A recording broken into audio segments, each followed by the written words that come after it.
Hello, I'm Lise-Lotte. Welcome to my little flower studio.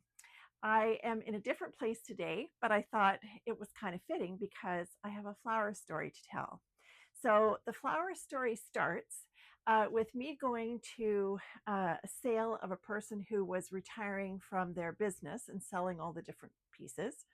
And one of the people who had worked in this shop, whom I had seen over the years, but always chatted with everybody, so like we didn't know each other at all. She was selling some. She was working at this sort of, it's not going out of business, but retirement sale, and she had like a little table there, and she had a bunch of flower frogs. So I bought the flower frogs from her, and then she said, you know what? I actually have more, but I couldn't find them. So I gave her my number and she said, if I ever find them, I'll let you know. Well, it was probably about a year later that she contacted me, and she brought the flower frogs all the way over here. And this is now my very favorite flower frog. So flower frogs can come in different shapes. This is a nice oval one. This is one of hers. They can come just as like this, where it's one piece. I'm going to put that there. Actually, this is a different one to show you. They can come like this, or they can come just with the, I'll show you, whoops, just these ones. So I've got lots of little flower frogs here that I use, and they come in different kinds too. So for example, this has some floral tape on it, but it's glass. So that can sit at the bottom of a bowl. It can sit on the rim of a bowl, whatever it is. But yeah, different kinds. There's some nice small ones here that I have used. Yeah, so that's kind of how that goes. But this one is just fantastic because, as you can see, it's got those spikes in it which hold things up. And what this very strong cage around that does is it holds heavier stems. So if I'm going to be doing some really large ones, I can be doing it with this. But today I'm going to do it in this little silver bowl. And I've put this one, this is a little one I got. It's a lovely little ceramic, and I've used this one and it fits perfectly actually. And I had some fun with that before. So if I have extra flowers at the end, I might do that, but we'll see. So we'll start with some of these roses that are blooming at the moment in the garden. Very lucky to have them blooming. And this, I always take off any of the green underneath anything that's going to go into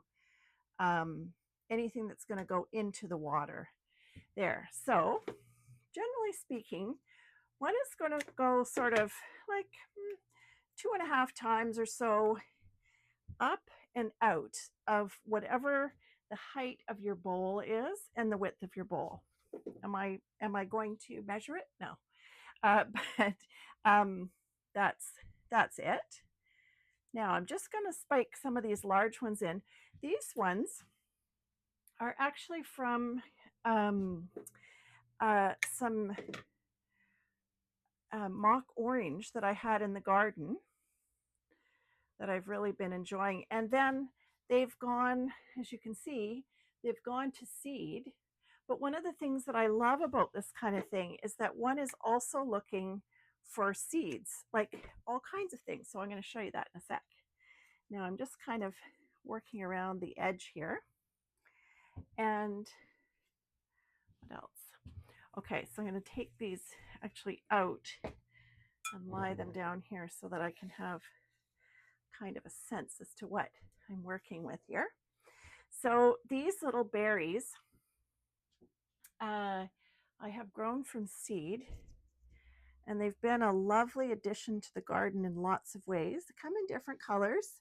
I've got some sort of, orangey ones out there. I've got more sort of what I would think of as an autumnal color. But these kind of peachy ones I quite like. I think that they kind of work really well in this kind of arrangement. And because I'm skewering these onto a flower frog, I'm cutting it straight across. If I were just going to be putting this in an arrangement, I would cut this like this diagonally, but I'm not. I'm sort of putting it on there, so I'm going to cut it straight across. And what I'm doing right now is I'm just going to get the kind of the base, because we don't want anybody to really see that base, what we're sticking this into. So we're kind of covering that up a little around the edge here, just to start. And yes, I've got a couple of leaves here that I quite like. So I'm going to tuck those in. And I mean, the beauty of this flower frog is that it really lets you go have a go at it from lots of angles. Like, it's really you know, it's funny because once you find something that you really, really love, well, there it is. You're just going to really love it. I'll cut this down a little bit. This one I didn't grow. This is from a friend, and it came in a beautiful arrangement recently.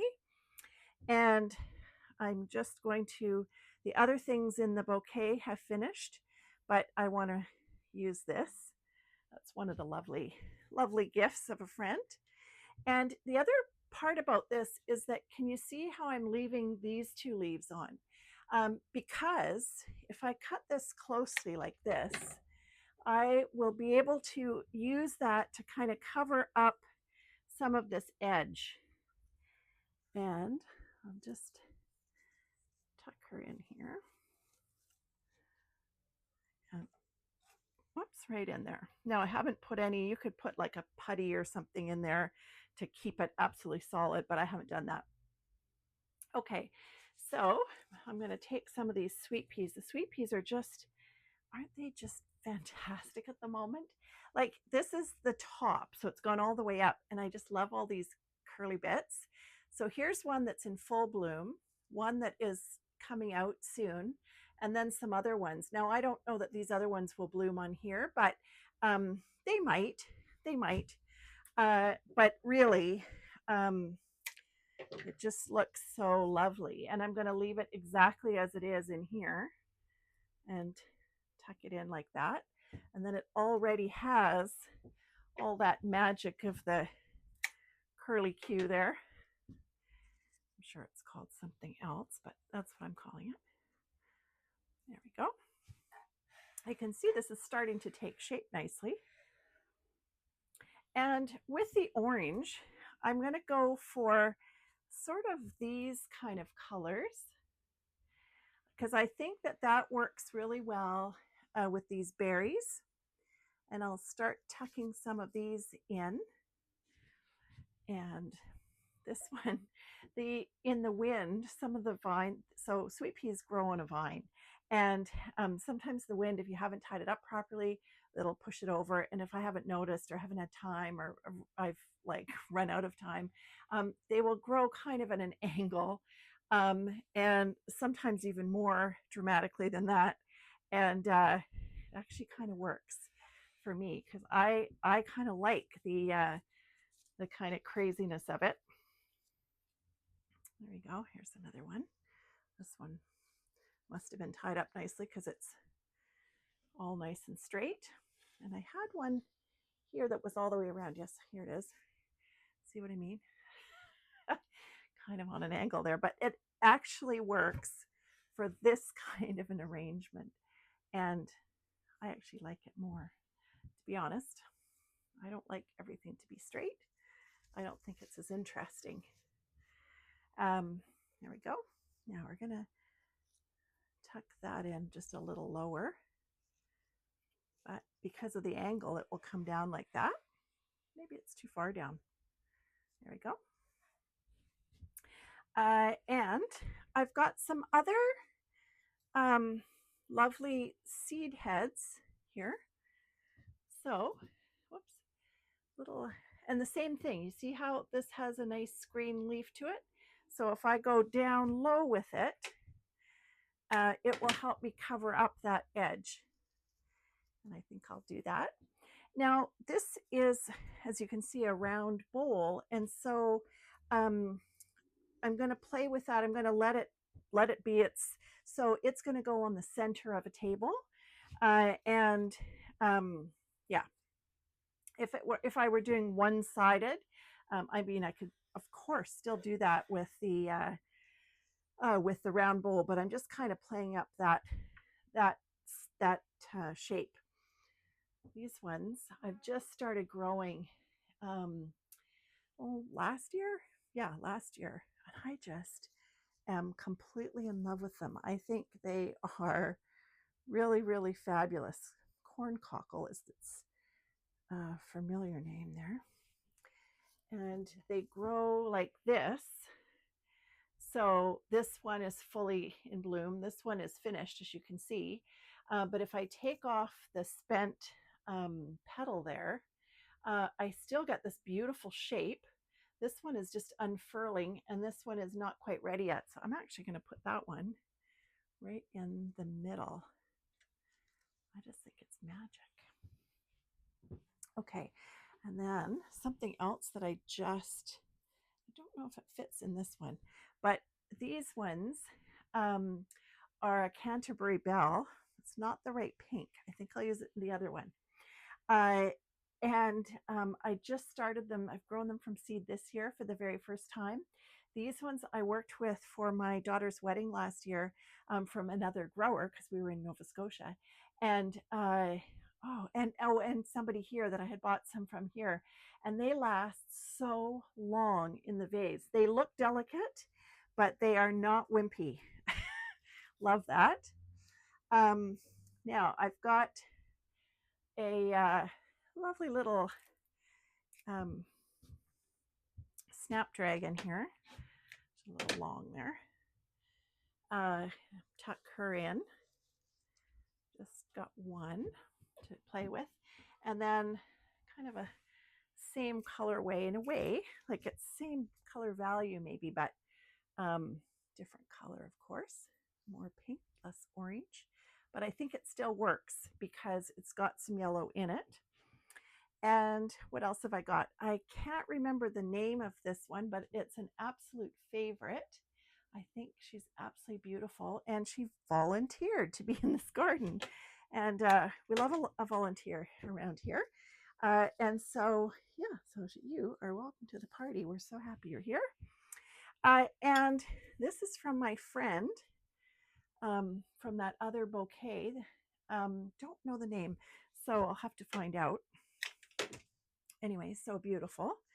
So I'll stick her in here. And actually I have two, so I think I'll use both. They were such long and beautiful stems, so it's a shame to cut off the really long and beautiful stem, but how beautiful is that? Have her come out the other side here. And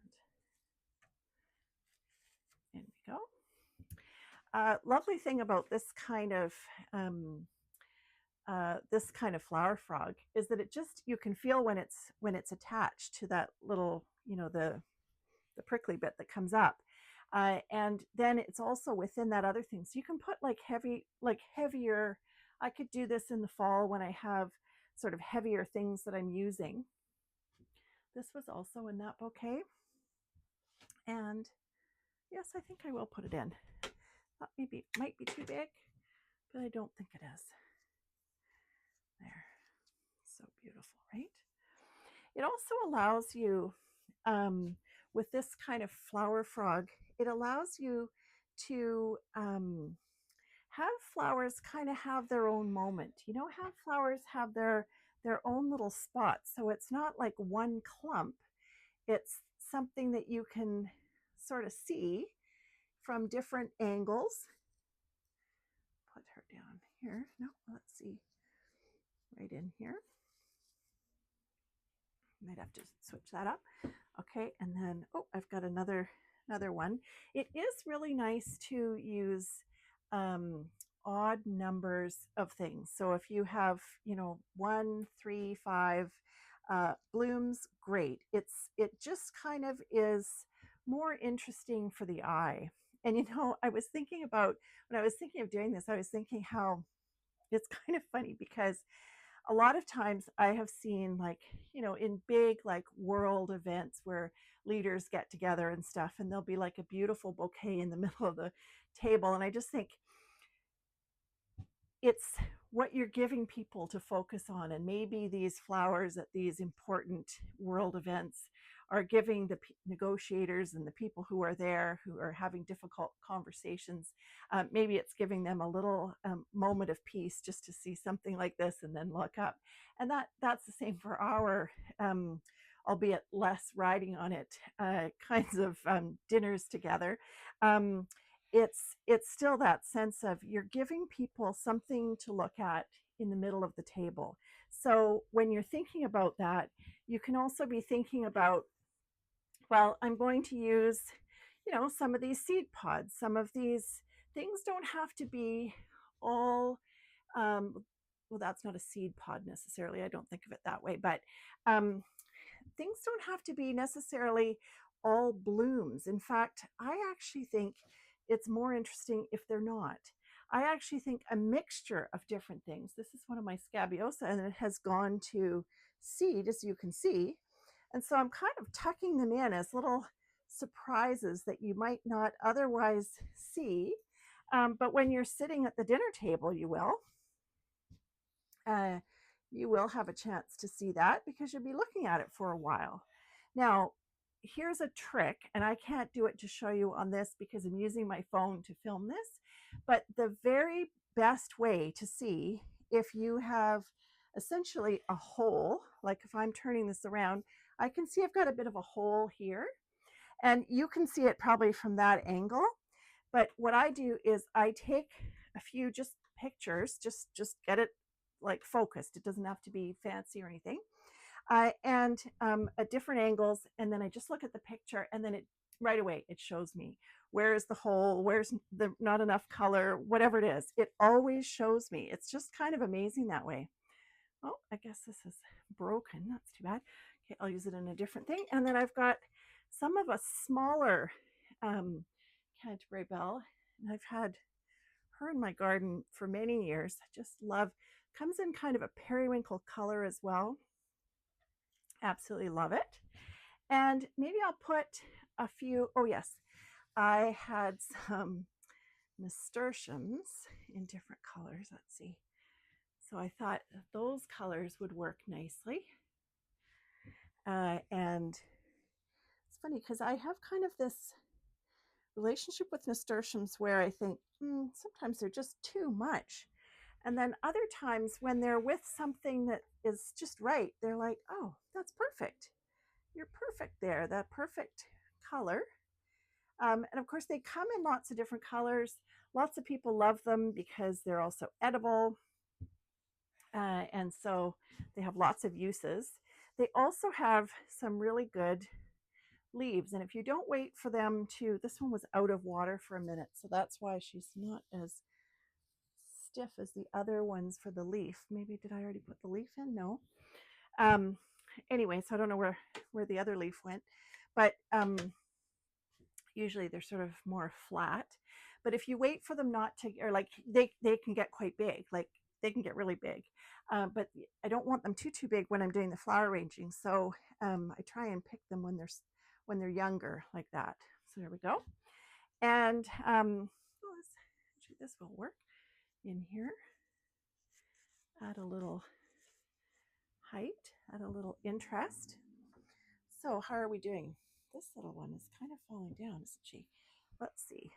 Let's find a place for this bachelor button where she'll be happier. There, she's happier there. And I just have one of these, but it's a Chocolate Cosmos. And I showed it to somebody recently. They said, oh, is it really chocolate? And I'm like, yeah, smell it. It's really chocolate, which is quite fun. So they are a Cosmos. You can overwinter them if you're lucky. Doesn't always happen. It did happen in my hoop house this year, so I was really lucky with that. Some lavender, nice stiff stem, and we can kind of feel if we can get it stuck into there. There we go. And again, I'm looking for lavender that has a bit of a line to it, so it's not bit of a curve to the line rather. So it's not just absolutely straight. That's kind of less, to me, less interesting. There we go. And that was 2, so let's do 3. Try and vary the height as well of something that is the same element. You don't want it all the same when you're putting it in, so this one's longer and you can kind of see that. And I think we need a little more. Let's see, how about this one? This one will last quite a long time. This one has a little, I don't think that's going to help me at the end there. So I think I'll have to put it in here. All right. And also, just like a lot of the ones that you may have seen me do before, once some of the stems go in, they're making their own scaffolding. And so that's helping in a bouquet like this as well. So if I want to, I could add some lady's mantle. And I could just kind of tuck that a few different spots here.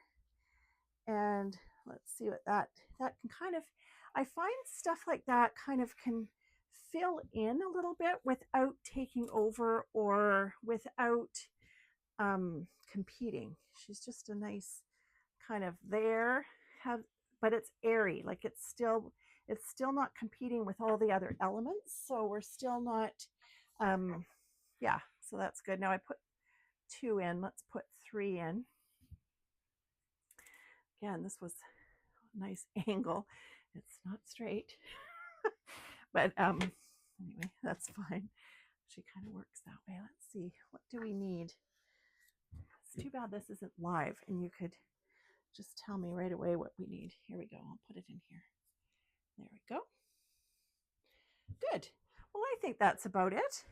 Yeah, I think it is about it. Well, maybe one more sweet pea here. These ones, as you can see, are not fully open. And I kind of like to do that when I'm doing a bouquet or arrangement like this. I mean, I'm spending a bit of time on it. And so it is nice that over the days that I have this to enjoy at the table after my dinner party, then other things will change and open up.